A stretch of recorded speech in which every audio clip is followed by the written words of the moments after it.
have 5 lights on. They touch Martin. Look at this, top 4 then, almost nose to tail. Why the fuck am I so unlucky? Oh, so close.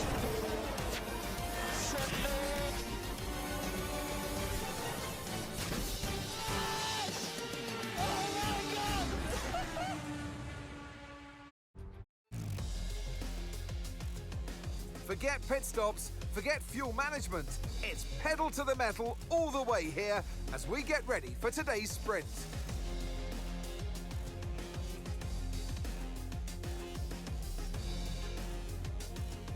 A lap of the Miami Grand Prix features 3.36 miles of track around the Hard Rock Stadium.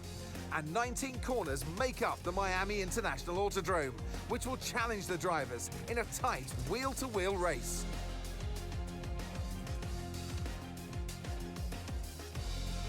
Let's run you through the driver grid order for today's exciting sprint.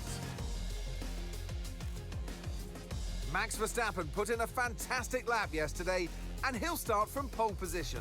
And starting next to them is George Russell. Considering the rest of the grid, we have Norris, Piastri, and Sir Lewis Hamilton, and Leclerc, Fernando Alonso, Hülkenberg, Phoenix, and Liam Lawson, Ocon, Antonelli, Isaac Hadjar, and Gasly, Albon, Bortoletto, Carlos Sainz, and Ollie Ben. Doohan and Lance Stroll brings the grid to a close. And with preparations almost complete, let's head trackside for today's sprint.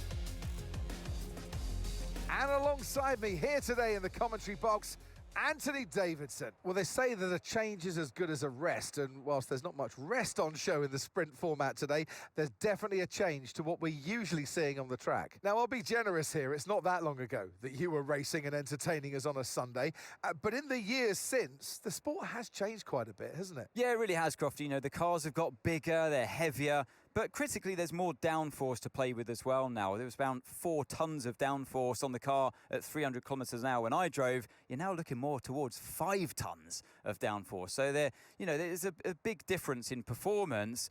But because of that, the car being heavier and bigger, you've got to drive in a smoother way. You've got to look after it a bit more. You've got to nurse it through the slow-speed corners more. They were much more nimble, agile machines when I drove in Formula 1 compared to now.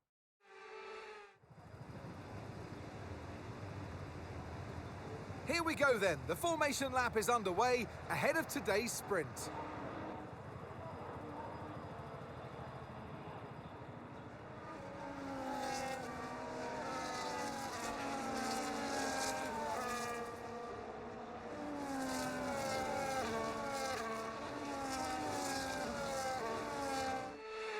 We're almost ready to start the sprint as the cars take their positions on the grid, with the drivers and teams making their final preparations.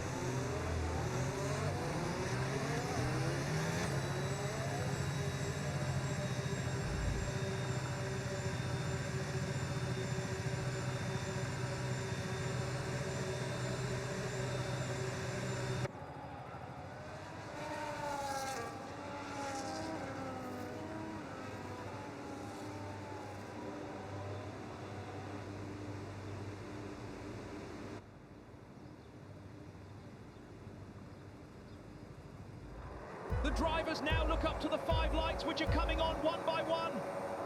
It's lights out and away we go. The top 2 get a fairly even start as the 2 McLarens behind fight for P3. As into turn 1, Max Verstappen leads from Russell and the 2 McLarens still battling out, going side by side through turns 2 and 3, but it's Piastri who comes out on top. As the 2 world champions go wheel to wheel, but Verstappen out in front and pulling away. Behind them in P7 is Phoenix, who has already got past Hülkenberg and Leclerc right at the start. At the end of the straight comes Leclerc on Phoenix, and he tries to go down the inside on the Red Bull, but Phoenix does some brilliant defending and holds off the Ferrari for now as they head through the Mickey Mouse section of the track. Just lap 2 here, and Phoenix launches his Red Bull down the inside of turn 1 on the 7-time world champion and moves up into 6th. Approaching the end of the straight now with Phoenix, but look at Leclerc, absolutely breezing past Phoenix with no issue at all. Now on the final lap, and look at Hamilton doing the same thing as Leclerc did last lap and flies past that Red Bull. What is happening with Phoenix? Has he lost pace or something? What's going on with that Red Bull? Out in front, it's Phoenix's teammate, Max Verstappen. He rounds the final corner. He's going to extend his lead on top of the championship. He goes down the straight one last time and wins the sprint here in Miami. What a day on one side of the Red Bull garage. On the other side, it's Phoenix. Hopefully he can come back in the Grand Prix, but that is just a devastating result for him. He's going to want to forget this sprint. Max Verstappen wins then from Oscar Piastri, but Phoenix all the way down in 8th, and Verstappen does extend his lead, and the gap between him and Phoenix is 31 points. But it's still not over. We still have qualifying and the main Grand Prix. See you there.